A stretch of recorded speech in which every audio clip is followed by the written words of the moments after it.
Today, I want to help you prepare for the upcoming release of the iconic equipment system. We're going to do a couple things. We're going to talk about the biggest winners and losers of the iconic tiers. We're going to talk about what iconic equipment you should probably work on first. And we're also going to talk about going for special talents or going for the iconic tier upgrades. So stick around in this video to get ready for the upcoming release of the iconic tier system.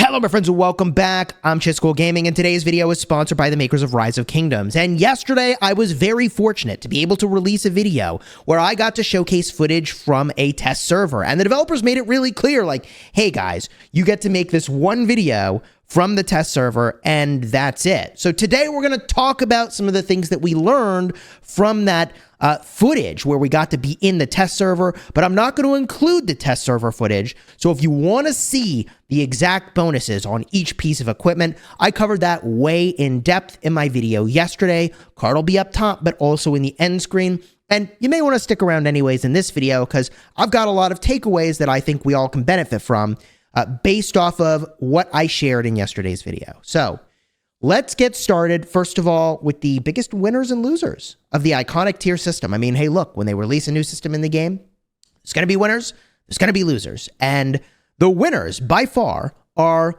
actually, like, unironically Infantry. And I say, like, unironically because, like, I don't know, man. I'm an Infantry player, and, like, I feel pretty fortunate here, but let me explain. Basically, when you do iconic tier upgrades, you need patterns and you need materials. And the material cost, as of the time of recording yesterday, was going up based on how many times you tiered something up. Well, guess what, baby? Infantry have more access to more patterns than like anybody else. I mean, first of all, you go into the Lost Canyon shop and like, boom, every KVK, you get an Eternal Night complete blueprint. You go in, you get a Shio's Return complete blueprint, okay? Very easy to obtain these patterns. But also, for Infantry, it is best in slot to be using Hope Cloak and Eternal Night. So not only is Eternal Night easy to get, it also is BIS, which is pretty good. Now, the way that you can also get patterns is from the equipment chests. So Infantry have access to Hope Cloak. You may have passively been picking up a bunch of those. You also have yet another way to be getting Eternal Nights. So both of those are BIS. And then you've also got a glove and boot option. Look, the Shio's Return has defense. Also, the Stone Grip Gauntlets have defense. In fact, dude, it's been a long time since I've looked, but you can even get a Stone Grip, or I guess they're the Sacred Grip Gauntlets. You can get these to drop in the Lost Temple Guardians, I think. I don't know, it's been a long time since I got a pattern that way, but I did once upon a time get a legendary Sacred Grips blueprint, complete pattern from the Temple Guardians. Now, I don't know if they still do that. I have to go get a look, but whatever. The thing I'll say about this is that Infantry have many options here. Now, the chest piece and the legs are not only BIS, but they're critical for Rally and Garrison. So Infantry are going to get a good jump start on that Rally Garrison situation. In yesterday's video, I showcased that the Hope Cloak was giving a 10% chance when attacked at the highest tier to give you some counterattack. And I think the legs had a nice little boost as well. I think they maybe reduced skill damage taken. But the point is that you can get a lot of these patterns. Now, the Shio's Return and also the Sacred Grips, as I've mentioned, are not best in slot. But if you're free to play or a low spender, hey, they have defense, which is the best you can do from any equipment in those slots for Infantry. So you might actually consider going for Sacred Grips and Shio's Return. Like, I'm probably going to do this on my restart account instead of going for set patterns with the set boots and set gloves. Now, the set boots and set gloves are BIS. I mean, in total, you are getting more stats. I use this on all my Infantry marches. It's not a coincidence. So they have 0.5% less base stats, but you get the 2-piece bonus, okay, which gives you 3% defense. So you're netting 2% more defense. I mean, it ain't much, all right? And it ain't much is kind of the point I'm trying to make. If it ain't much, then like at that point, consider using up all those excess patterns you have sitting around and actually realize some of these bonuses earlier by using your excess patterns. So Infantry are a huge winner. The only L that Infantry takes is that the helmet has a small percent chance to boost your skill damage at the highest tier, but like that's not a thing for smite commanders. They don't do skill damage. So a bunch of people were, you know, like WTF is this bonus on infantry. I mean, it's relevant for like Tariq ibn Ziyad, Sargon the Great, but like not at all relevant for the newest smite commanders. So that was a little bit of a head scratcher on the helmet for infantry, but otherwise by far the biggest winners, which then brings us to cavalry. Cavalry are the number 2 winner, in my opinion, from this update because they've got access to some important patterns. Navarre's Control is a great pattern. Granted, it's less relevant on the gloves and the boots for Rally and Garrison. Tiers 3, 4, and 5 were pretty much exclusively field boosts for your gloves and boots, and they were march speed manipulation. However, access to these Navarre's Control for cavalry is a huge win, as is access to the Ash of the Dawn. Now, for those of you that are real OGs, old school players, you know that there were a series of events, I think it was Soroli Assault back in the day, that gave a ton of Milky Way and Ash of the Dawn. Like, you may have a lot of Ash of the Dawn sitting around if you're an old school player, and like, you are like a big winner from this update. Now, you know who else ends up being a big winner? Is people who want to use leadership commanders, but don't want to invest in leadership equipment. Let me explain. Now, in the new view of the world, if I wanted to make a set that was good for Trajan, what I could do is I could work on an infantry set, as I did here, not go for the special talents, and instead go for the iconic tiers. You don't have to pick a troop type with the iconic tiers, which is really, really nice. So, for example, we see the Osiris Grand Prix teams all using Ethel Trajan. Well, wait a minute. If Ethel is good, and early game players should use Ethel because obviously you don't have that many commanders to work with, this is good news for you because you can go in, you don't have to talent leadership equipment. You could work on a legendary set. I know that takes time as a newer player, but as an older player, you can have equipment that's, for example, cavalry gear, iconic up, not talented. And look, you can use it on your leadership Ethel when that's a thing you want to be doing.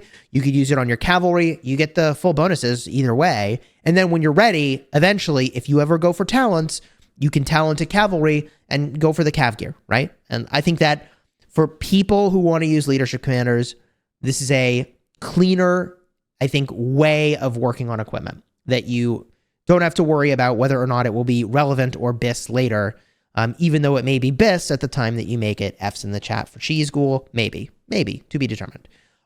Unfortunately, for archers, good news, bad news.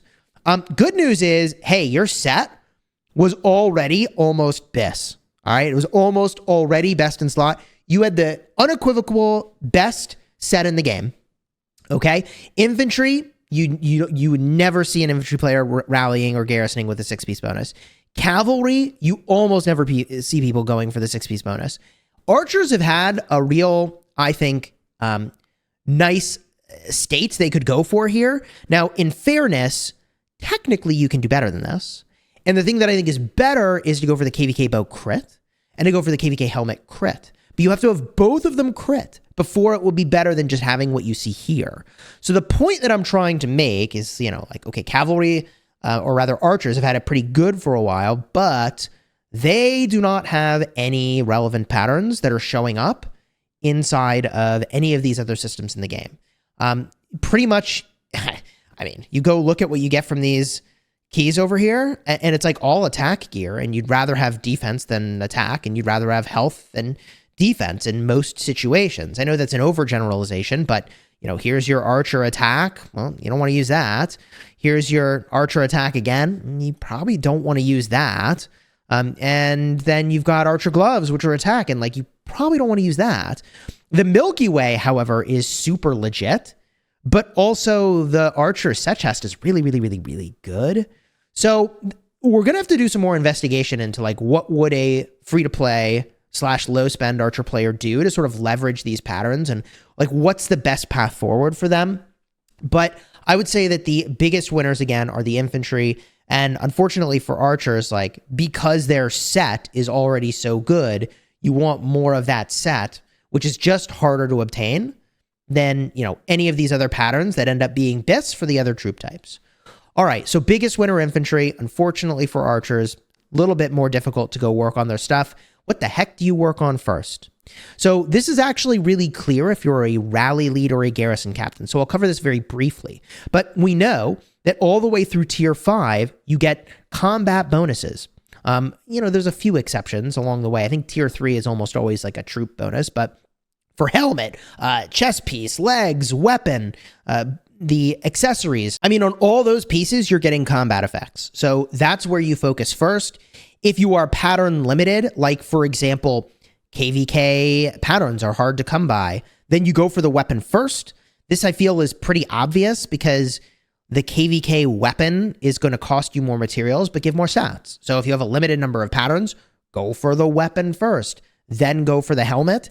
And really, it's like tier 4 of the weapon is so good. If I'm not mistaken, it's like 3 or 4% field damage, which seems really good. Tier 5, if I'm remembering correctly, also had a damage boost, which is really nice. So I think weapon is probably the way to go. And remember, like what I showed you was from a test environment. It is subject to change. So we'll know once the final bonuses are in game and we'll get a look at that. But my money where my mouth is, I went in and I picked up an extra pattern of the KVK weapon for infantry.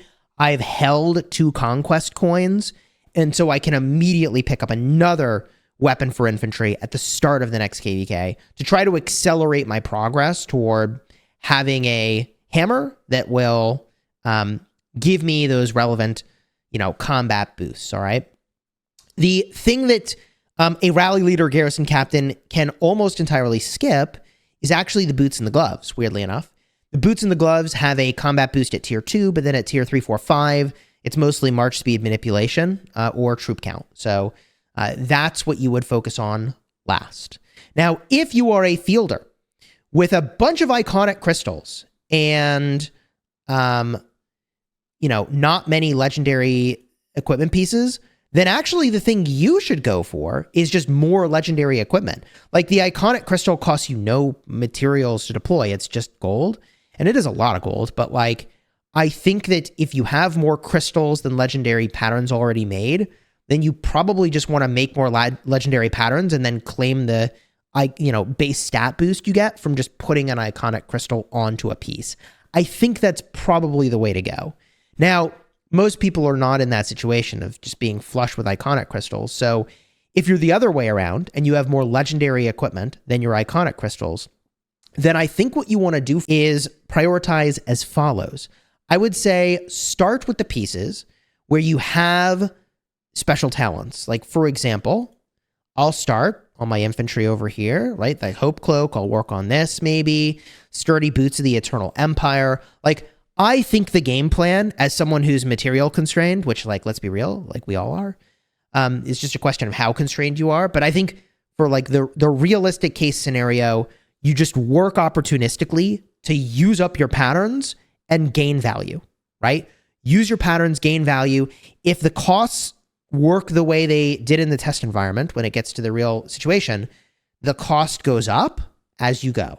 So if that is true, as I showed in the video yesterday, for the pieces that I showed, if that holds true, then you would want to, again, I think, blast through a bunch of patterns, realize a bunch of benefits, and to do that, you'd work on a bunch of different pieces that you've already flipped to the iconic tier. Now, in general, I would say that you as a rally garrison, if you consider doing multiple troop types, like obviously you focus your one troop type first, then do another. So like for me on my main account, I'll work on infantry gear first, then probably archer gear, then probably cavalry gear, and try to have max stuff. So in a situation where I need to rally or garrison those troop types, if that comes up, I'm kind of ready for it. The alternate approach is to say, you know what? I'm just going to work on my 5 marches that I use for Ark of Osiris. Just as an example, often those end up being the same sets of equipment you use in Canyon. So there's kind of a double purpose there. But in general, you want to focus on the things that you're using the most. And you could make an argument that like, if you're a fielder, maybe for like ruins and altars, you care about having one march that's really cracked. I don't think so. I think you just blast through opportunistically as many of your patterns as you can to get as many upgrades as you can. And I think it's probably even better to spread them around unless there is a specific boost you want. Like, unless you are trying to march speed balance your infantry or your archers or whatever, in that case, then maybe you prioritize march speed related stuff, which is something related to boots at the time of yesterday's recording. So this brings us to the final question. Do you refine or do you go for the new iconic tiers? And I think blissfully the answer is that you go for the iconic tiers. Refining comes with several downfalls. First of all, you need to have a lot of patterns in order to guarantee a result. I mean, you can't actually guarantee you will get any stats when you push the refine button. Think about that, right? Unless you actually have enough patterns to guarantee with enough materials you get the reward, you could end up getting nothing. And I mean, gosh, this is not the right account to show that on. Let me show you my main account. You don't want to be the person who's 75 out of 100. And I'm 75 out of 100 on a KVK helmet, but now I can't work on that helmet because I need to go prep for rally garrison stuff, and it probably is going to be like a year before I double back and realize the stat gain, which means I have committed materials for literally no value at all.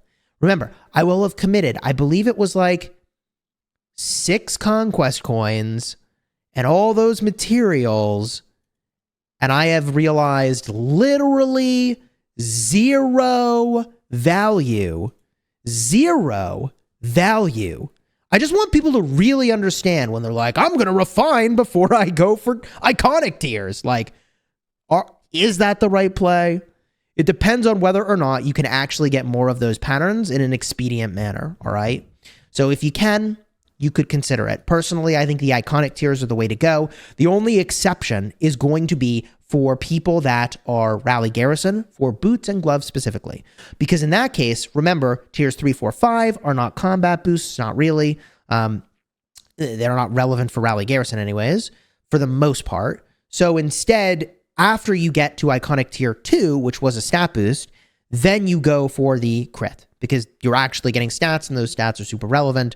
But, you know, just remember, you're committing a lot of patterns to get 2.5% of stats, right? So what does that then mean? Here's something important to think about. If you have the choice and you have enough materials, when you are deciding between going for a chest or a weapon or a glove, right? Like the thing you would prioritize if you are flush with materials, and I'd be surprised if many people are, but what you should prioritize is weapons at every opportunity, because they cost more materials but give you more stats per upgrade because they're costing you more materials. And, you know, we'll all make these evaluations in game once the stuff is here. But if for some reason you are material flush but don't have the patterns, then like I think the thing you need to do is try to go for the most expensive patterns possible to get the most boost possible per pattern that you have. But let me know your thoughts down below in the comments. I mean, overall, what are your thoughts on the iconic tier system? I feel like there is certainly a little bit of concern I have about the gap between free-to-play, pay-to-win. There's obviously a little concern I have about, like, how does a new player to the game ever catch up to a late-game player? These are things that, like, at some point the game design is going to have to address. But I genuinely don't know how they address that at this moment in time, right? Maybe they'll go and they could make it just easier to obtain stuff over time. That's a common tactic that, you know, games like this use, but I don't know. If you want to see all the details, however, about what each piece of equipment was offering, again, it was a test environment, and this could change. Card will be in the end screen for just a second. You go check out that video. Until next time, you have fun smashing the kingdom, and let me know in the comments any other preparations you would make for the tiered iconic system.